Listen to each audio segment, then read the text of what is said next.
What's good? It's the Unbiased Fan, Brim Reaper. Let's talk about it. So, we had fights tonight. Well, yeah, tonight was morning. It's still early.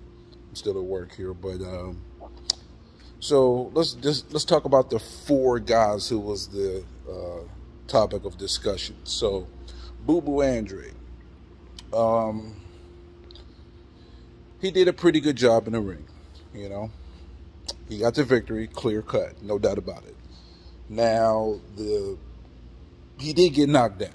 I think that was a knockdown. It wouldn't have made a difference in the fight, but at the end of the day, they called it a slip. And then when Nicholson slipped, but it was a punch with it, they counted it a knockdown. It really didn't have any bearing on the fight, though, at the end of the day. But did BooBoo do enough to warrant the bigger fights? Hopefully he'll get them, though, because I think he's talented enough and he's skilled enough to be able to beat, you know, Charlo or Plano or Benavidez. But was that a big enough statement to put everyone on notice? I don't know. It was a decent performance, don't get me wrong. But I don't think it was one of those, ooh, I got to see BooBoo Andrade. I don't think it was one of those. It was just a pretty good performance against an opponent he clearly should have beat. You know? Nah, I think that's it with that one. Now, Rashidi. Rashidi was doing a really good job of boxing the first 7-8 rounds.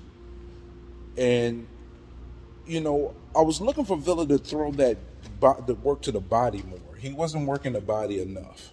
But as the fight got later, it got real. And I personally believe he won rounds 9, rounds 10, 11, and 12. And with 12, he got the 2 knockdowns, which could have easily been 3 knockdowns. Easily. It really could have been. I did score the draw or a slight win for Rashidi, but literally I can't be mad at the decision. I can't say it's a robbery because at the end of the day, Rashidi was literally about to be gone. He was almost out. He was about to be out. If that fight had lasted another 30 seconds, he would have been out, just straight up. So maybe they'll rematch. I heard them talking about doing a rematch. I'll be interested in seeing it. Rashidi, I think the ring rush was there as he got later in the rounds. It looked like he got a little tireder. And, you know, he don't got enough power in his shots.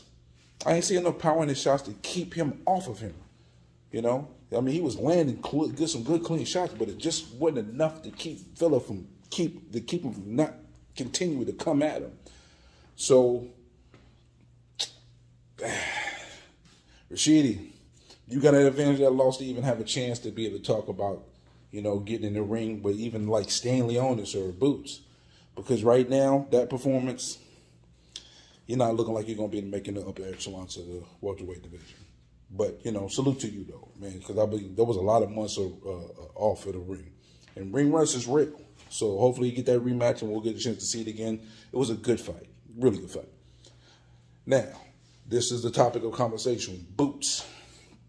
Karen was really doing a good job of going around the ring. You know, he fought. I don't think he fought to win, but he fought, made sure he wouldn't get knocked out, and he landed quite a few decent shots on Boots.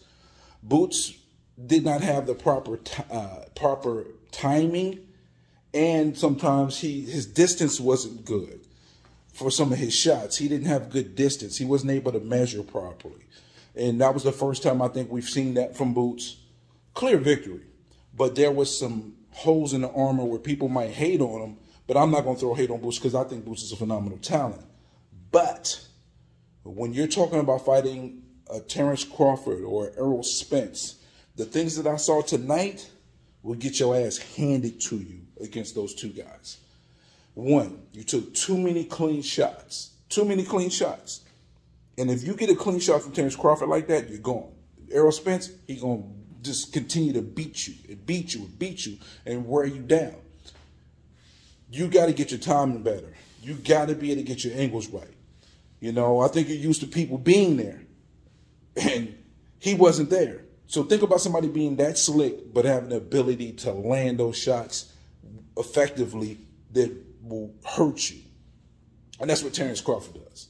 And then you got somebody as persistent as Errol Spence. Can you be able to withstand that heat?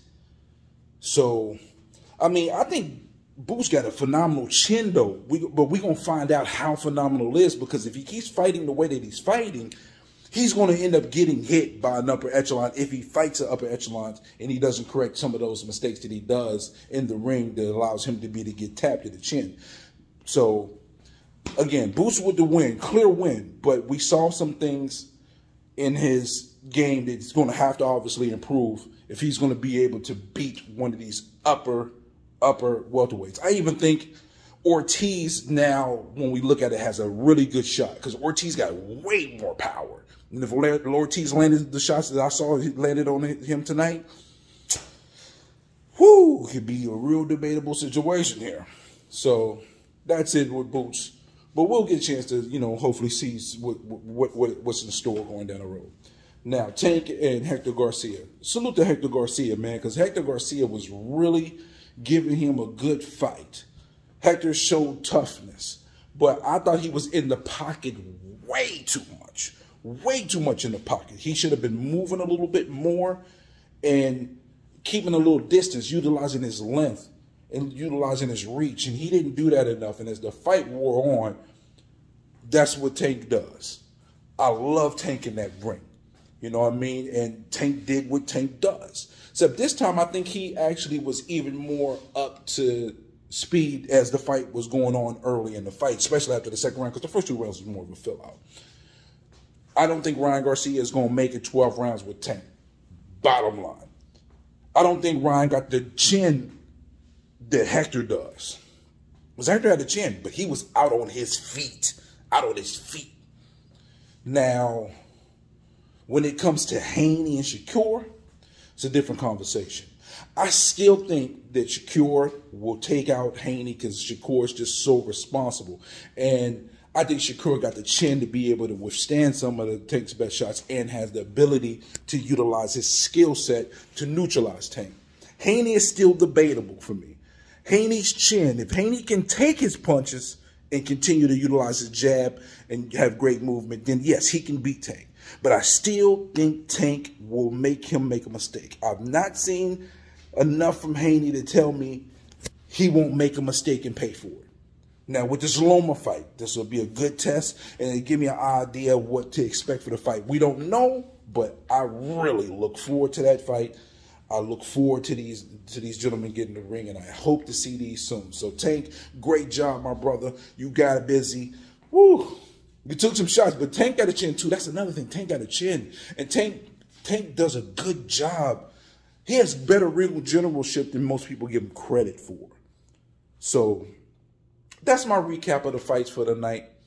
I heard Lamont Peterson got knocked out, but I don't think he should have been in the ring anymore in the first place, so I'll just leave that at that. But I just want to go over the fights from tonight, and I hope everybody have a blessed one.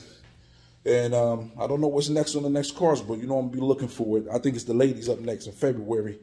So shout out to y'all. Brim Reaper out.